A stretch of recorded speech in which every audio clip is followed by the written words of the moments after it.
Welcome to Discover the Difference, a podcast brought to you by C3. I'm your host, Jamie Reed, alongside Gabe Earl. And today we have on our show, Tez Steinberg. And I gotta say, listening to Ted talk, I think it invoked fear in me. I mean, this guy was the first human ever to paddle a boat from California to Hawaii. Imagine 71 days at sea, at night, barely sleeping, experiencing some of the most strenuous activity you could ever imagine, encountering wildlife and animals that few humans have ever even seen. All of this was born, as he tells it, out of a state of depression that was compounded by his father's death. And in his honor, he decided to do something special and unique with his life and became inspired to paddle across the ocean and to tie great causes to it.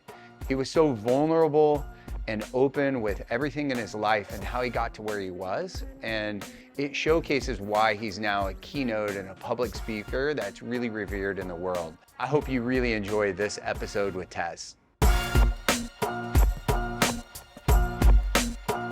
All right, so you're coming to us from Nederland, Colorado, but in our little pre-talk before Mia got to start the camera, there was an association with Australia and your name shortening from Terrence to Tez. When I was 17, I was lucky enough to get a scholarship to a school called United World College of the Adriatic, an international high school in northern Italy, 200 students from 85 countries, all of us on full scholarships. You can imagine what that's like as a kid, right? Leaving. So we all left our families behind. How old were you? And went to this little village. I was 17. Okay. And so it's a 2-year program. Like I said, students from 85 countries. So while I was there, I met an Australian, and she thought Terrence was far too long, far too formal.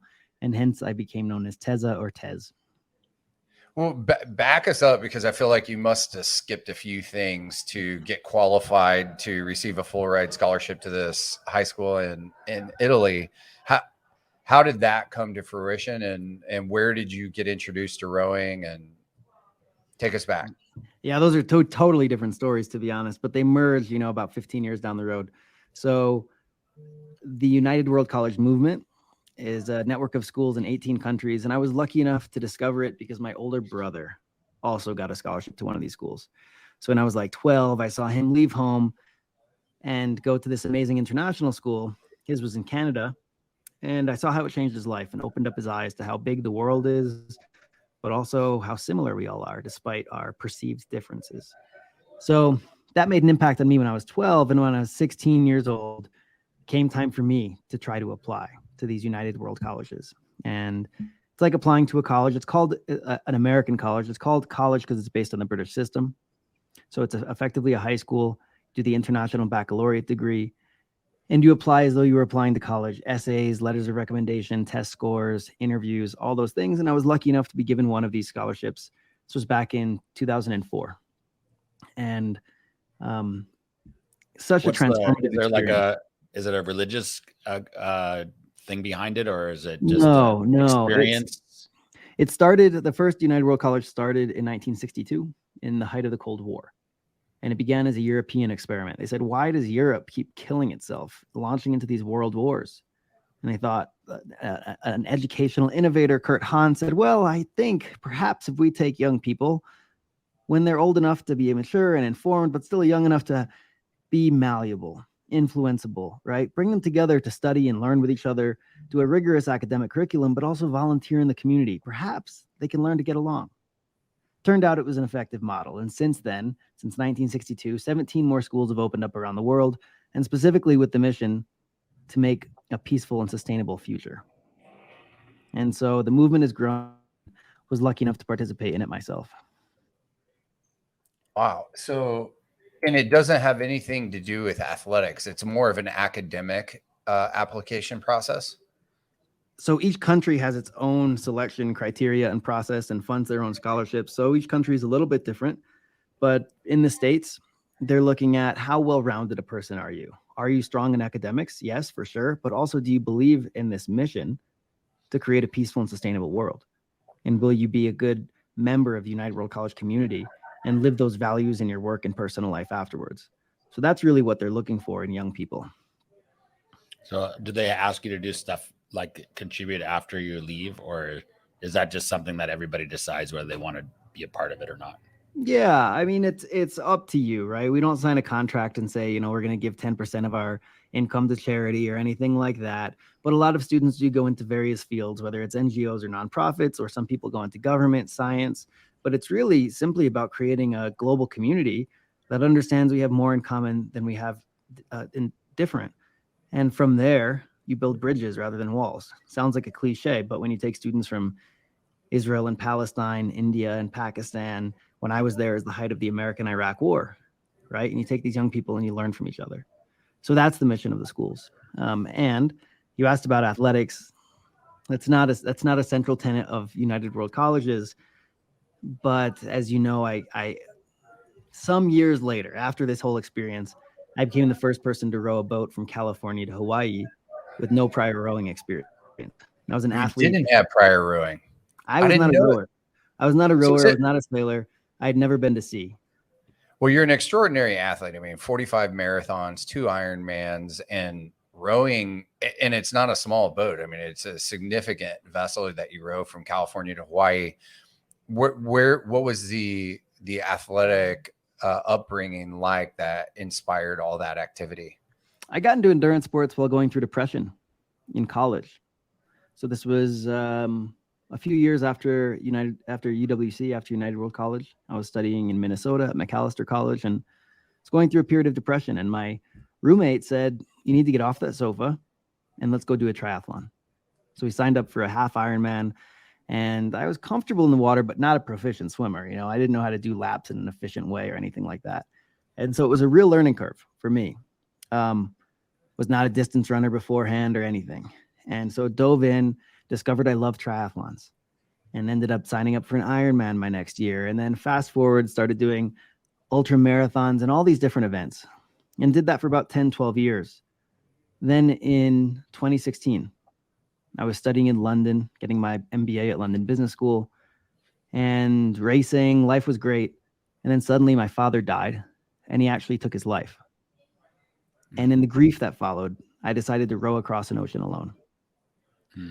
Partially as an experience to process his passing, but also as a way to make my life count, to do something really special with this short time I have here on Earth, to do something meaningful and to inspire other people. And so that is actually what led me to row across an ocean. So like ultra marathons and Ironmans wasn't enough. No, man. I mean, each time I pushed the limit a little bit and discovered I can do it, then it just begs the question, what else? Well, that's pretty extraordinary to just start doing that at that point in your life. Were you a cross country runner? Was there any athletic thread that weaves between those things?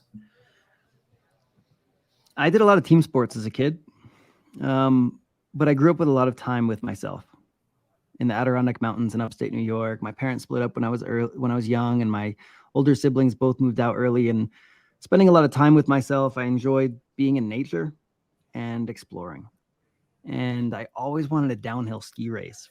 We didn't have the money, and so I couldn't join the ski team. And so when I discovered triathlons, as a young adult, I was like, oh my God, this is what I've been wanting. I've been wanting to race for all these years.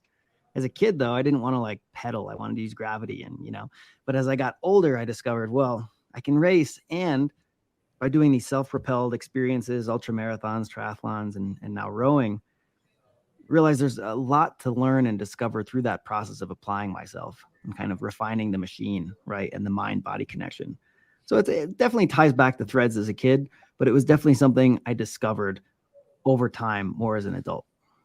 So there's the training and the athletic piece of, doing these things, but, what did you get from it, from the mental side of doing it?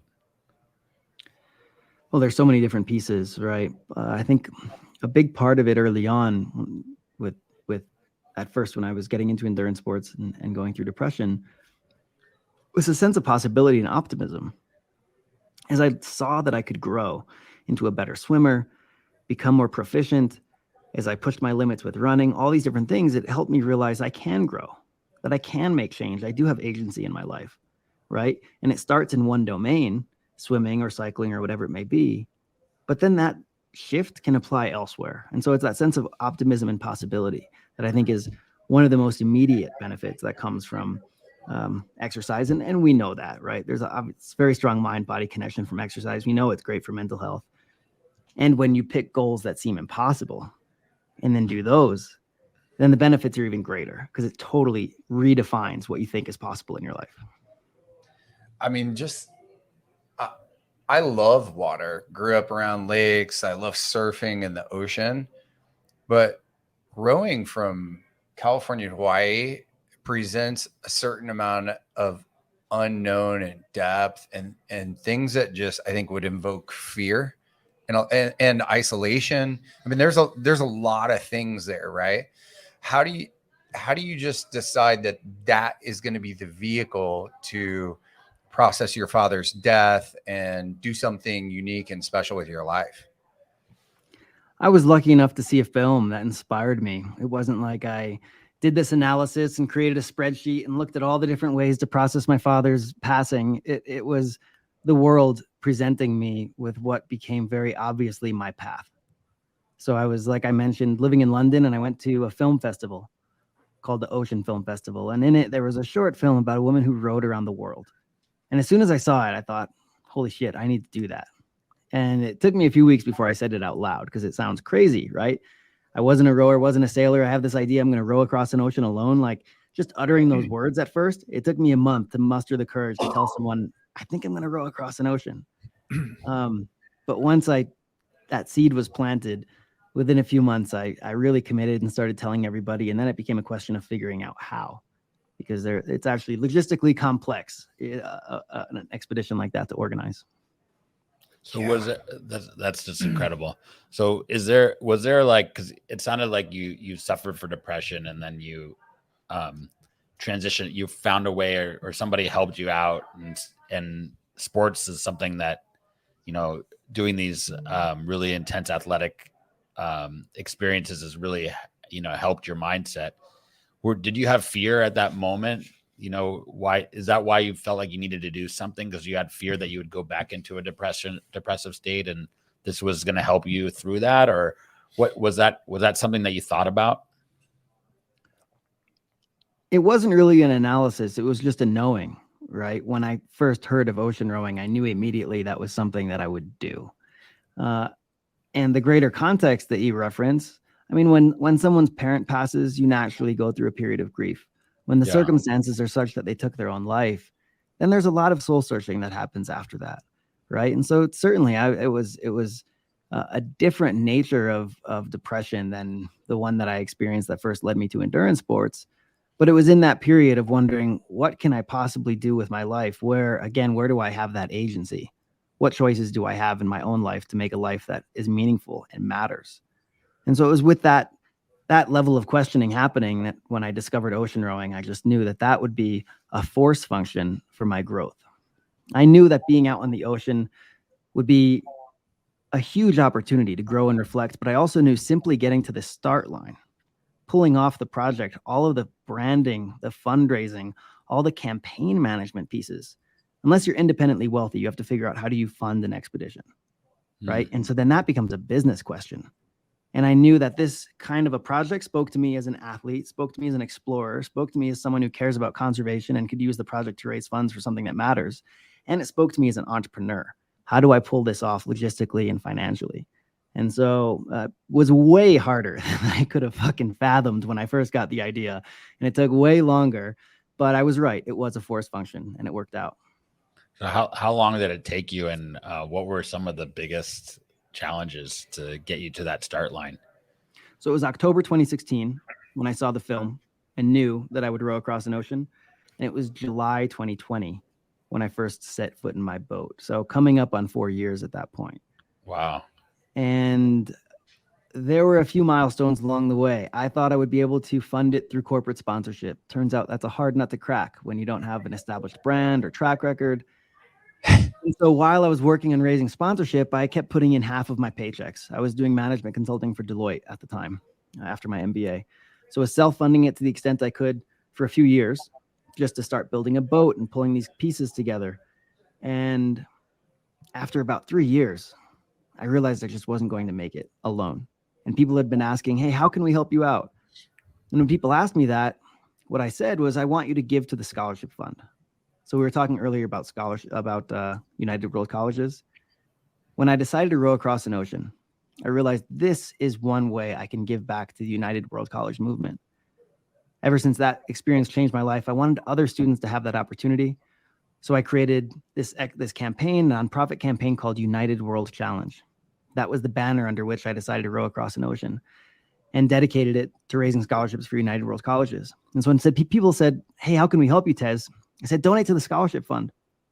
But after a while, I realized I need other help. And I launched a crowdfund that ended up raising 75 grand to help cover costs of the expedition.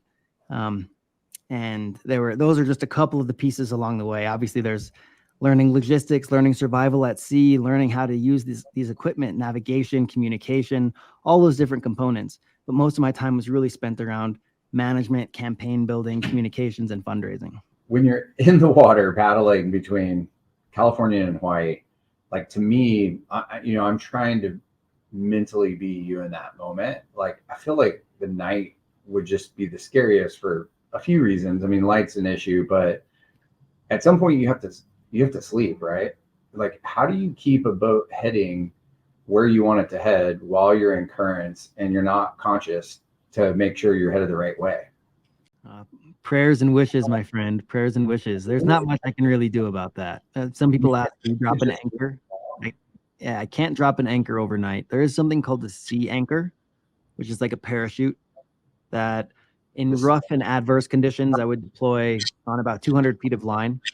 And that stabilizes the boat by sitting beneath the waves and preventing me from drifting to a degree. But it's a matter of assessing the conditions and making a judgment call, because deploying that para anchor takes an hour and retrieving it takes an hour, and it's a real pain. And so it becomes a question of, can I rest?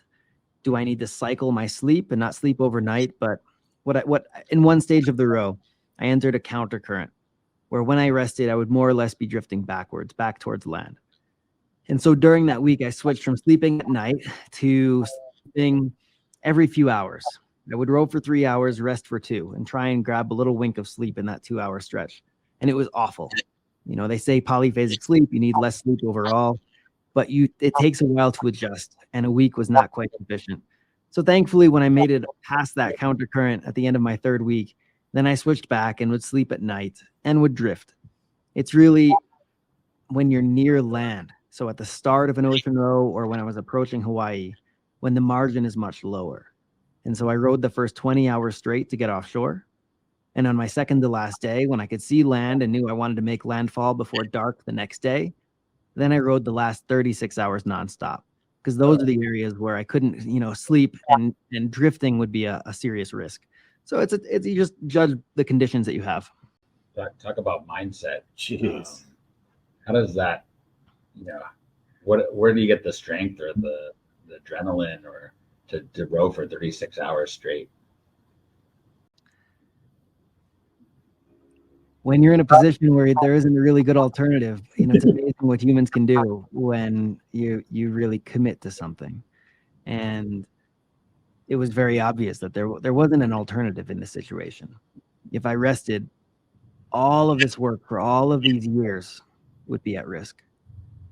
And so, you mind the basics, right? Make sure I'm eating, make sure I'm drinking, taking care of myself in the heat, wearing clothing so I don't get too beat by the sun, those kinds of things. But ultimately, it becomes a decision. What am I doing? Can I take one more stroke? So the last day wasn't so bad. I was used to rowing every day. The last night was beautiful, actually. There's bioluminescence all over the water and shooting stars overhead. It was just a magical last night. But when the sun came up on my last day and I'd been rowing for 24 hours already, that's when it got tough. And at that point, my body was exhausted and I couldn't handle the heat very well. And so although I'm rowing gently, right? If I'm rowing 10, 12 hours a day on average, it's like a walking pace. I compare it to walking, where you can walk and you can have a conversation. You'll get tired, but you're never out of breath. And yet on this last day, I found myself out of breath. I could take just a couple of oar strokes before I needed a break. And I thought, man, this is the one day where the stakes are the highest. The one day where I don't have margin to take a little break. And this is the day where I'm forced to, really pace myself. And I started repeating to myself, my body is hot, but I am fine. I am rowing to the finish. And at first I could just get a couple of oar strokes in and say a couple of words, but I kept repeating that to myself for an hour. By the end of it, I was shouting, I am rowing to the finish, and kind of roaring on these oars, and was able to make it into the bay in Oahu just before sunset. And that was September 11th, 2020. And I became the first person ever to row from California to Hawaii with no experience. Oh, wow. So I have a question about that mindset, like piggybacking on your question. Like in our world, we push hard in the workplace, right? And Gabe and I work hours that are really, really long, start early and go late. And some of the younger producers who come in, there'll be a pressure to perform at that level. And the response or coaching we give them is like, look, if you're not used to waking up at 5 and working till 10 at night or whatever, it's just like lifting a weight. You can't just totally go there overnight. You've got to adapt your brain and work it like a muscle and level up your mindset over a period of time and get to that place. It's not an overnight thing. Is there some truth to that in how you're framing it, or can you just be an anomaly where you just go there? No, I would absolutely agree with that. It's something you develop over time, a skill that comes with practice and consistency. And a key lesson is not to compare yourself to others. We hear that all the time, but the fact is we're all in different points in our journey, right? And these skills, the skill acquisition is not a linear process. Change all around the world in economics and social dynamics and what we know in physics, in biology, all around the world, change happens on logarithmic scales, on compounding scales. And what this means is when someone is at step 1, they're someone at step 3, it's not like they're 2 steps ahead. They're ahead, right? They're 9 steps ahead. And so that's where the comparison gets really tough, because it's discouraging looking at other people. But when you're consistent, then those gains compound on each other, and we underestimate how far we can go. Like, people often overestimate what you can do in a year. You radically underestimate what you can do in 5 years. And it's just about being consistent at the steps along the way, and then be completely surprised where you end up multiple years from now. And that's where, to your point, it's around the consistency, the practice, the exercise. And then over time, then you're at a spot where you're accustomed and habituated to have a wild schedule and working, 16-hour days like yourself. How did you prepare for that end part? Like, how did you anticipate that? Did you know you were going to row 36 hours in a row, or is it just, did you not the plan?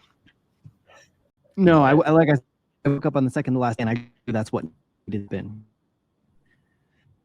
So really was a culmination in all of these years of work, right?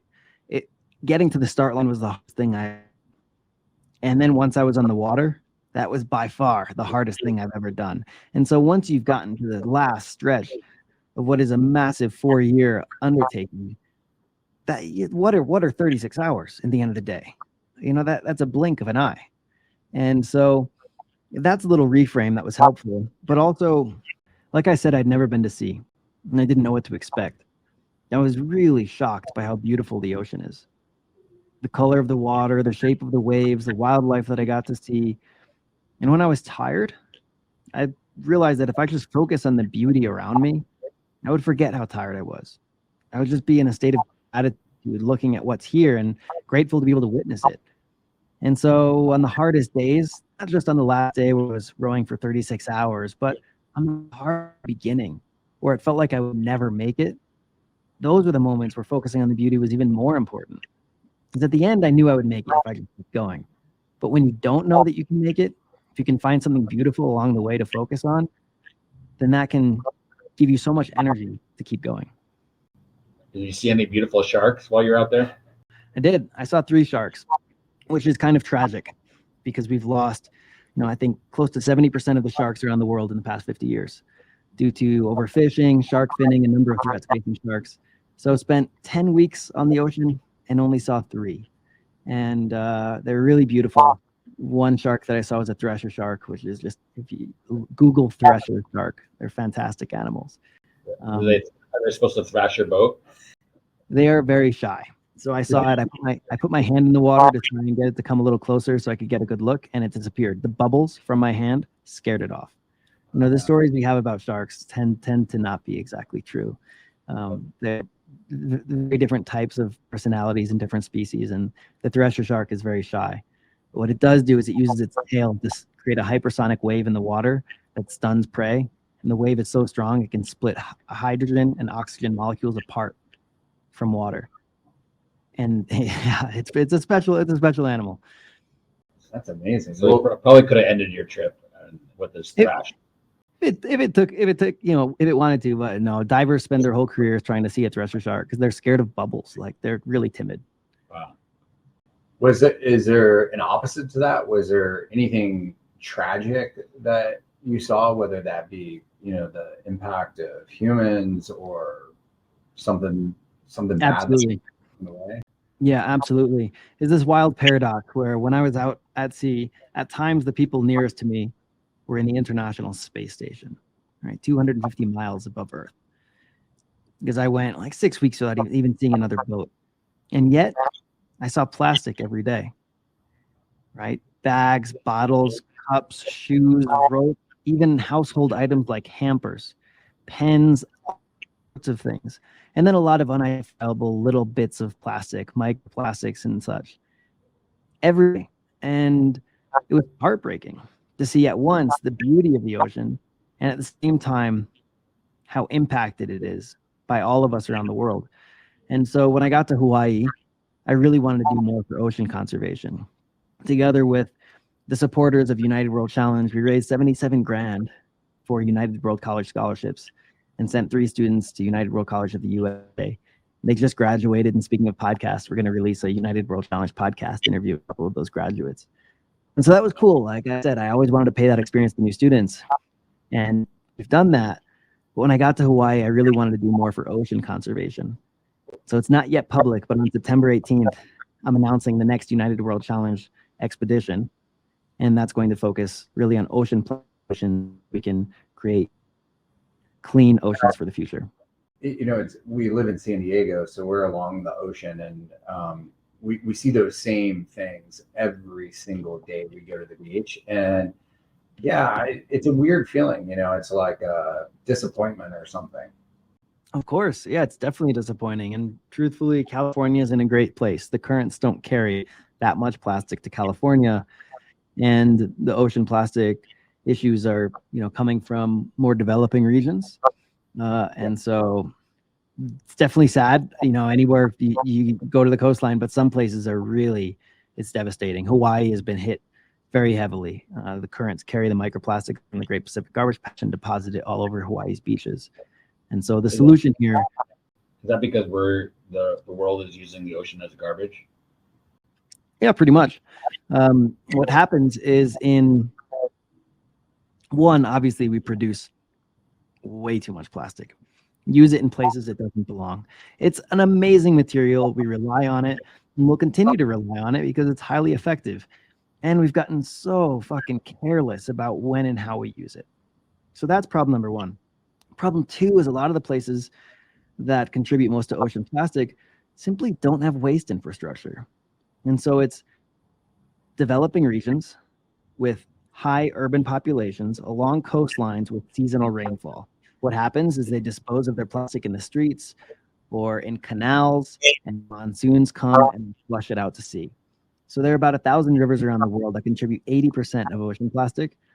And the solution is to just it's really quite simple, build barriers in these waterways, typically non-navigable waterways, that don't impact the ecology, but are able to be serviced on a daily basis to gather the plastic before it flows out to sea.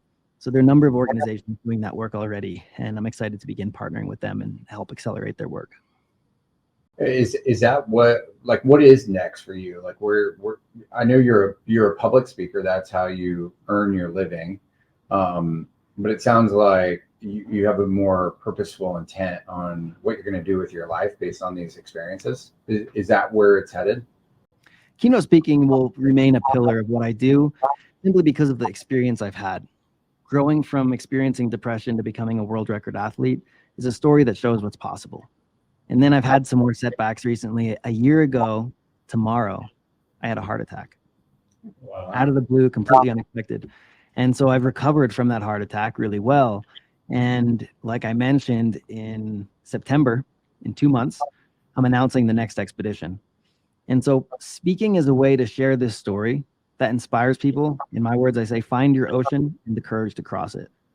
So I'll continue to do keynote speaking. I think it can really impact people and help make the world a better place. I'm also, like I mentioned, preparing this next expedition that's focused on ocean conservation and working on a documentary film. So those are the things right now. Once those are buttoned up in a few years' time, I'm interested in business as a force for good and developing sustainable triple bottom line businesses that help solve ocean plastic upstream. Will you just define triple bottom line for people who might not be familiar? Right. So we know what the most common bottom line is: financial profit, right? Quarterly return. Let's see what the market can do for us. And that's going to continue to be a driving force. But we realize that also leaves out two other real stakeholder groups. One is people. How does this positively impact people? And then there's the planet and our natural ecosystems. So triple bottom line is measuring the impact a business has, not simply on its financial shareholders, but on stakeholders, including natural systems. And I think that's a really powerful model for creating businesses that are really generative, not just extractive, but generating a better future. It's like a humanity plus business. Yeah, circular economy. Yeah. Got it. So if we guess the next destination, will you tell us? Will you blink twice if we get it right? I will blink twice no matter what you say, and encourage you to follow United World Challenge for the announcement on September 18th. All right. I did want to touch 18th. on the heart attack thing, because that was, somebody that you never would expect someone in your shape, with your athletic abilities, to even have any kind of heart issue. So did you get any kind of, so I know you're a really curious guy. So what caused it, or what did you find out that caused that to happen? And how can you prevent that from happening again? Well, the first thing is really just be in as shape as possible. But I think the story would look very different, right? I not only would have tolerated the heart attack, but recovering from it would have been significantly more difficult. And so thankfully I've bounced back. And so I think a lesson is just take good care of yourself, take care of your heart and your cardiovascular health. As for causes, some things just can't be prevented, right? We did all sorts of tests, and the test I did came back negative or inconclusive. Without weighing too far into controversy around cardiac events, we do know that there is an increase in cardiac events the past few years. And so whatever you ascribe that to is, you can be informed and look at that trend. I'm just one story. There are many stories of athletes specifically having heart attacks when a few years back that wasn't really happening. And so what we don't know is the likelihood of recurrence. This hasn't been going long enough for us to know. Do people who survive heart attacks have them again in these circumstances? I'm trusting that I won't. I could choose to live the rest of my life within an hour of a hospital, and that would be a very sad life. And so part of my recovery from my heart attack was making myself uncomfortable again. It was going for walks in the backcountry, challenging myself to put myself in a position where if something were to go wrong, it would be a little bit tough. But I need to be comfortable in that setting, because if I avoid it, I will be unhappy. And so now, a year later, I'm back on my feet and running these 15, 20-mile trail runs in the backcountry in Colorado where I live. And when I'm back there, if something were to happen, it would take a few hours to get out. But I'm so happy to be recovered and back in these places where I feel free and expressed and creative and powerful. And so for me, the lesson is really continue to figure out what that edge is. And if I had just shied away from getting back out and getting active again, yeah, it would be hard to see how I'd chart a path forward. So how long was that? What was that transition like to get to back to where you are today? Like, It was a long road. No, it was a long road. So the first thing I had to do was rest, just straight rest for a few months. When you have a heart attack, part of the cardiac tissue dies. A lack of blood flow. Like that's the definition of a heart attack. A blocked artery causes a lack of blood flow, lack of oxygenation, and the cardiac tissue is injured or dies. What happens after that is it needs to scar up and strengthen because it doesn't regenerate. In that period where it's scarring, you need to rest. Because if I pushed myself in those moments, that weakened tissue could rupture and I could have died on the spot. And so I went from, squatting 225 pounds, which for someone who weighs 150 is a good number, to not even being able to like walk up a set of stairs without worrying about my heart rate, right? It was a real mindfuck. And I went from knowing that training is what keeps me well to realizing training could now kill me. And I had to redefine training as rest. If I want to have an active lifestyle later, I need to sit on my ass. And so I sat on my ass for 3 months and it was awful. And then once I could start moving again, I started exercising and doing cardiac rehab, pushing my emotional comfort level, like I said, getting into the backcountry. And now, full swing. Tomorrow is a year from a day, and I'm going to repeat the workout I did last year with my film team. We're going to film it for the documentary film and replay what happened last year, but without the heart attack. That's amazing. Yeah, it is. Like reframing your mind, that rest is almost like training in that moment, But the question I have is, some people I've heard that are either in depression or have been through it have just described it as almost like being in a mental jail. And how you describe these journeys and things where you're pushing yourself and outdoors freedom. Is that an intentional link between why you sought these things out to deal with depression? And is when you talk to people or when people with depression reach out to you, is that a natural place to direct them to because of that, or what's the role there? Well, we're all a little bit different. I don't think it's a one size fits all approach. We do know that exercise is good for mental health, right? And some level of exercise, I think, is good for everybody. Does everyone need to go out and be an endurance athlete? I don't think that's the answer. In my case, I find it something that I really enjoy. And that's really a bottom line, is what is something you enjoy that makes you feel filled, excited, and inspired? And doing that. Now, when you're in a depressed place, it's hard to have the motivation to take that first step. And part of the trick is realizing you shouldn't wait for the motivation to come. The motivation follows action. If you go and do these things, you create the conditions to feel good. But if you wait until you feel good, you might never go and do those things until you stay stuck. And so for me, movement becomes that way to build that momentum. But for other people, it could be something else. It could be a knitting club. It could be anything. But what is that thing that fills your cup? How did you know Gabe was in a knitting club? That is weird. I'm competitive. I could tell by the shirt. Is that what your friend did for you in that moment? Is pulling you off the couch to move? Totally. Yeah. It's wild to think back where I would be if he hadn't said, hey, let's go do a triathlon together. And that's the other thing with like comparing yourself to other people's journeys. You don't know where your journey is going to go. I would have never guessed that I'd become an ocean rower, right? When he said, get off the couch. But it was that journey and just following what lit me up and what got me excited, right? That it led to this thing that's now an integration of my business skill sets, my communication skill sets, my physical and health skill sets all coming together. Could have never planned that. But just by listening to what excited me, it led me to that place. I love the whole conversation we're having. I think what you said at the end is like what resonates most to me, though. It's like if you sit around and wait for motivation, nothing may ever happen, right? Like just getting out and moving and creating energy and then having that motivation come along. I've never heard it like framed up quite like that, but that applies to everybody. Absolutely. Yeah. It's something I still have to remember myself, right? Look, I have hard days too. We all do, right? And even after all these years, I still struggle to get myself to the gym, right? Even though I know how much better I'll feel afterwards.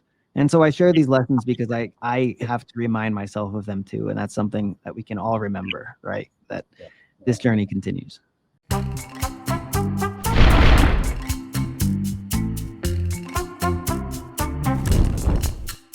First one is, what is your favorite mantra? I am grateful for this opportunity. I like that. Yeah. Given our big proponents of gratitude equals happiness. Yeah. I feel like you have a lot of superpowers, especially mentally, but aside from the things we've already discussed, if you were to name one more superpower to add to your arsenal, what would it be?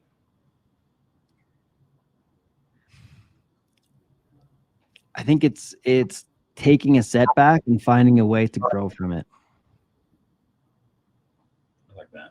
I think he's doing that one as well already. He has it for sure. But we'll accept it. Yeah. So a new superpower. You want a new superpower? Yeah. Oh, I missed that part. Okay. A new superpower. Oh man. Okay. I would like to be independently wealthy to shortcut some of these fundraising efforts. The process. I remind me the process is fun, but sometimes it's a grind. And where I'm at right now, would love to just be able to self-fund some of these projects. He's such a good guy. Like yours is that you want to see people naked. You know, like his has a good cause. His has a good cause. Are you off? Yeah. Oh, this one's since you were at sea for 71 days. What was the most interesting animal you encountered? I saw a number of creatures that I didn't know what they were. So in that current that I mentioned, that counter current, it's a big current that flows from the Arctic Sea up in Alaska down to California. It's called the California current. And it's this cold, nutrient-rich current that carries a lot of life. You've seen Finding Nemo, like they go with the current across the ocean. It's real. It's a thing, right? And so at night, I'm leaning over the side of my boat with a headlamp, looking at all these weird alien-type creatures that are coming up to the surface. Not only do they flow with the current, they also, the largest migration on Earth happens every day from the deep ocean to the surface at night. And so I'm leaning over the edge, looking at all these weird animals, no idea what they were, all sorts of strange shapes and jellies. And that was definitely a strange evening. So you didn't have your phone where you could Google it? No, I couldn't just quickly Google it. Unfortunately, there's some things you got to wait to Google later. And then, yeah. Next time one of our listeners finds himself in the middle of the Pacific with somebody at the space station as the closest person around, what's the go-to fuel source that you survived by? I ate a lot of dehydrated meals, and they got mighty boring after a while. So after some weeks, it becomes a question of what I'm willing to tolerate. My favorite thing in the end are my jelly bellies, because they're all different flavors, and you just want sugar from rowing all day long. That's great. So this next question is about you reflecting back, on the younger version of Tez. What kind of advice would you give him, knowing what you know today? I think a big thing is around mentorship, right? You come across different leaders and people you get to work with. And I've done a decent job of this, staying in touch with people over the years.